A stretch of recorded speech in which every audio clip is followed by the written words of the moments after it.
días para todos. Un saludo muy especial a los señores invitados esta mañana a este encuentro nacional para el fortalecimiento de la defensa jurídica de la Fiscalía General de la Nación.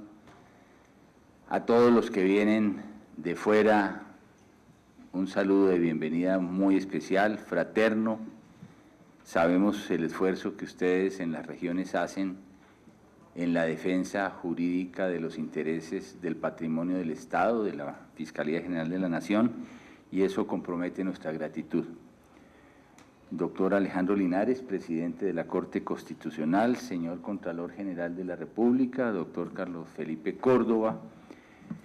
doctor Camilo Gómez, director de la Agencia Nacional de Defensa Jurídica del Estado, doctor Iván Darío Gómez Lee, procurador delegado para la conciliación administrativa,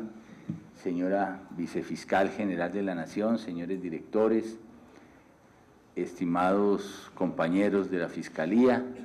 señores representantes de los medios, un saludo muy especial. Este encuentro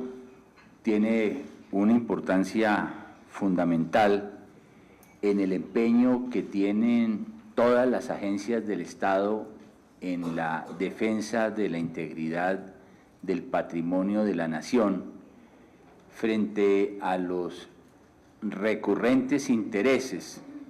de los ciudadanos, quienes, por supuesto, legítimamente accionan contra las entidades públicas con miras a que haya reparación de supuestos daños causados por la acción pública. En el caso particular de la Fiscalía, cuando por acción del ejercicio de la acción penal, de cualquier manera consideran los ciudadanos se les ha irrogado un daño y en consecuencia deben plantear ante la jurisdicción contenciosa administrativa sus reclamaciones. Y ello pone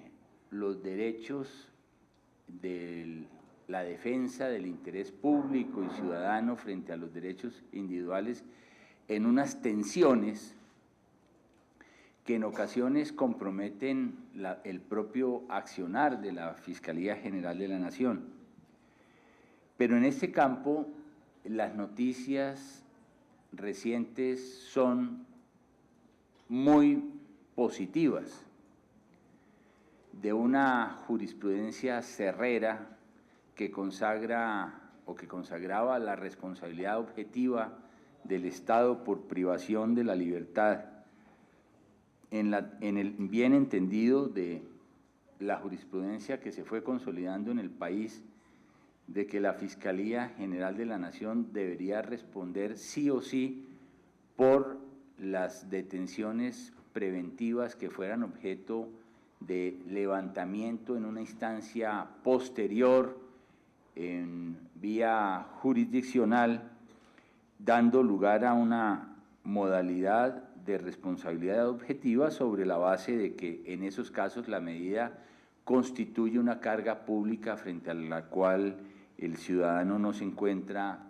en el deber jurídico de soportar, y eso da lugar en consecuencia a toda esa teoría de la responsabilidad objetiva que tanto conocimos. Bajo esa postura jurisprudencial, la Fiscalía ha venido recibiendo un número de demandas creciente que afectan, laceran su solvencia patrimonial y por ello ha sido necesario promover una investigación, promover un intercambio académico mucho más fluido entre todas las agencias del Estado con el objeto de establecer si esa teoría de la responsabilidad objetiva es la que debe prevalecer desde la perspectiva de la responsabilidad del Estado y en particular de la Fiscalía General de la Nación en los casos de las detenciones preventivas. Y en ese sentido, lo primero que debemos celebrar es que por una acción conjunta de la Agencia de Defensa Jurídica del Estado y, por supuesto, de la Fiscalía General de la Nación, fue posible que la Corte Constitucional se ocupara de este tema en una sentencia de unificación, la sentencia 072 del 2018, en el cual puntualiza la Corte Constitucional que las condenas automáticas impuestas al Estado al amparo del principio de la responsabilidad objetiva no se compadecen con el texto de la Carta Política, en particular con el artículo 90 de la Constitución, y mucho menos con el antecedente jurisprudencial en la materia, que es el fallo ese memorable del año 1996, condensado en la sentencia C37 del año 1996.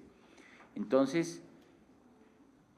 hay un nuevo referente desde el punto de vista de la jurisprudencia constitucional muy importante que no da cabida al concepto de la responsabilidad objetiva,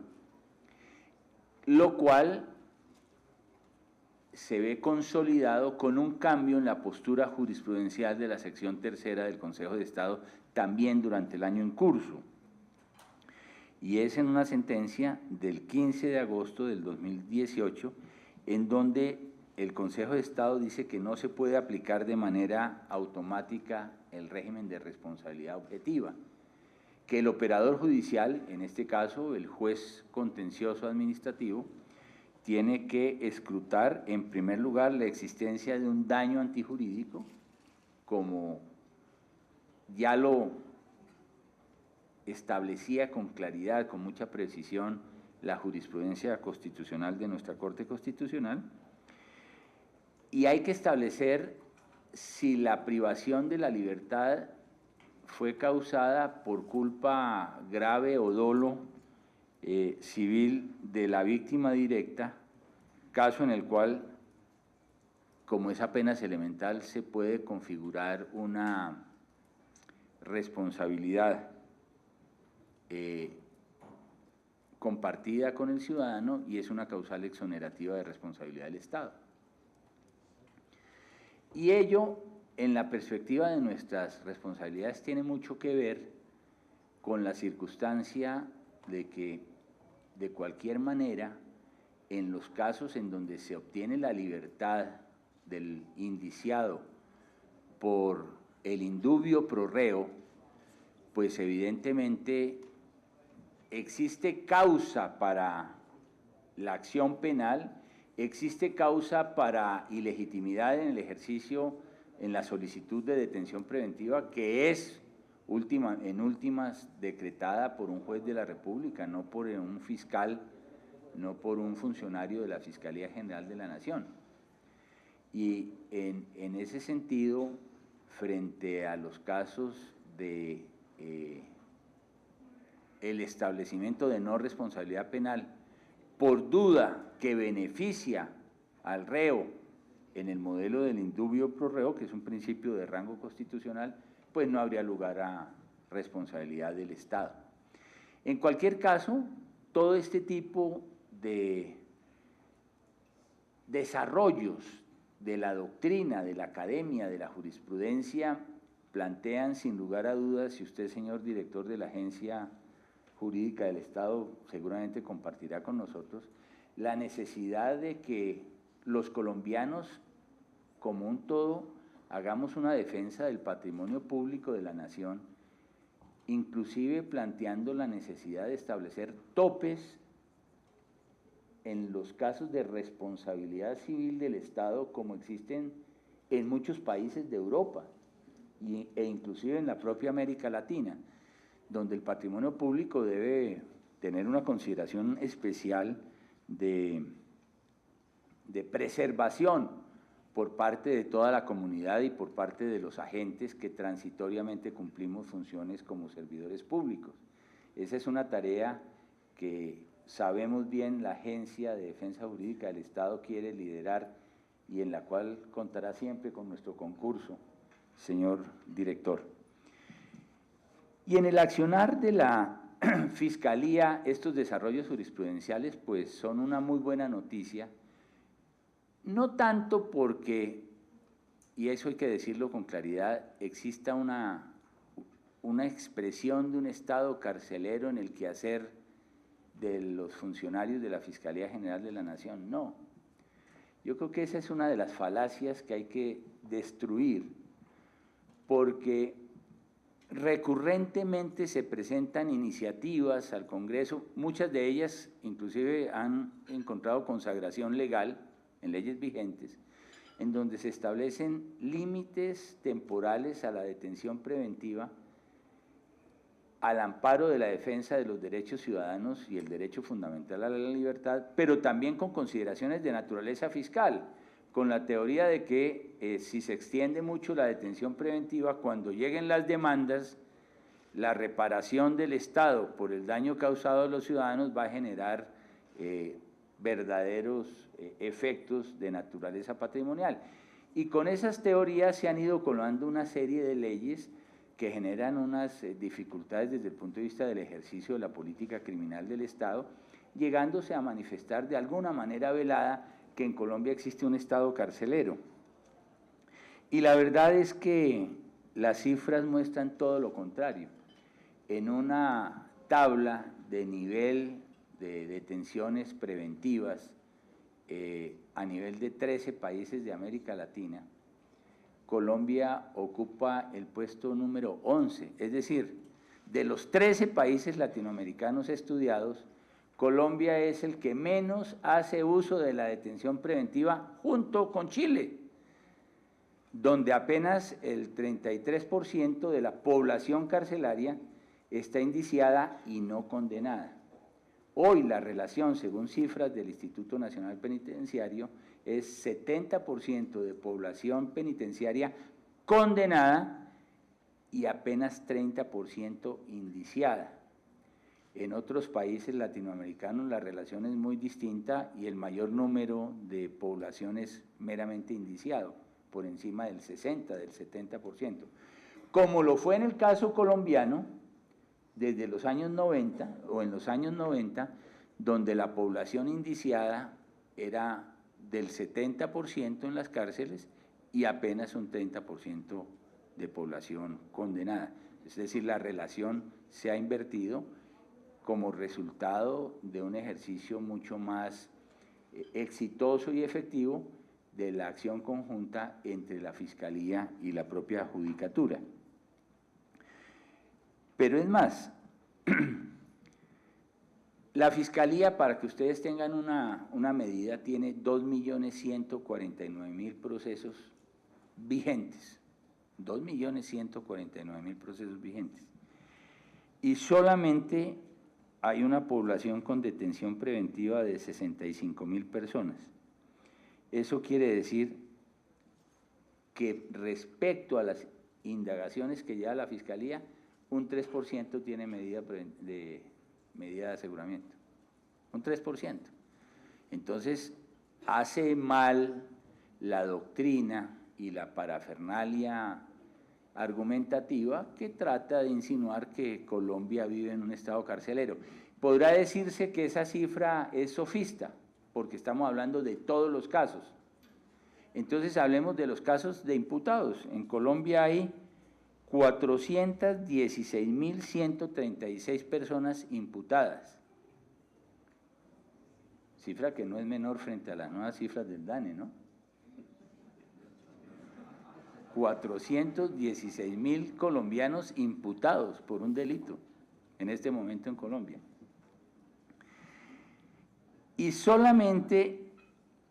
se encuentran en detención preventiva 65.421 personas, es decir, el 16%. Todo ello permite corroborar, en efecto, que la tesis del Estado carcelero no tiene cabida en el caso del ejercicio de la acción penal por parte de las autoridades en Colombia, y en consecuencia esa realidad unida a la nueva realidad de la jurisprudencia, nos permite seguir ejerciendo la acción penal y solicitando medidas provisionales que afectan en muchos casos la libertad, ciertamente, con un sentido garantista, protegiendo los derechos constitucionales y los fines constitucionales de las medidas preventivas, que son una regla que siempre debe formar parte del accionar en la Fiscalía General de la Nación. Solamente en los casos de alta peligrosidad, solamente en los casos donde se puede afectar la prueba y la integridad del proceso, la comparecencia al juicio, en esos casos donde se cumplen los fines constitucionales y solo en esos los fiscales solicitamos las medidas provisionales, las medidas cautelares, de tal manera que existen las garantías para los ciudadanos en su comparecencia al proceso, pero también existe la garantía de los colombianos de que cuando estamos en presencia de casos de altísima peligrosidad, la Fiscalía no tiene otro recurso de solicitar la detención preventiva del indiciado en beneficio de la integridad de todos los colombianos. Muchas gracias.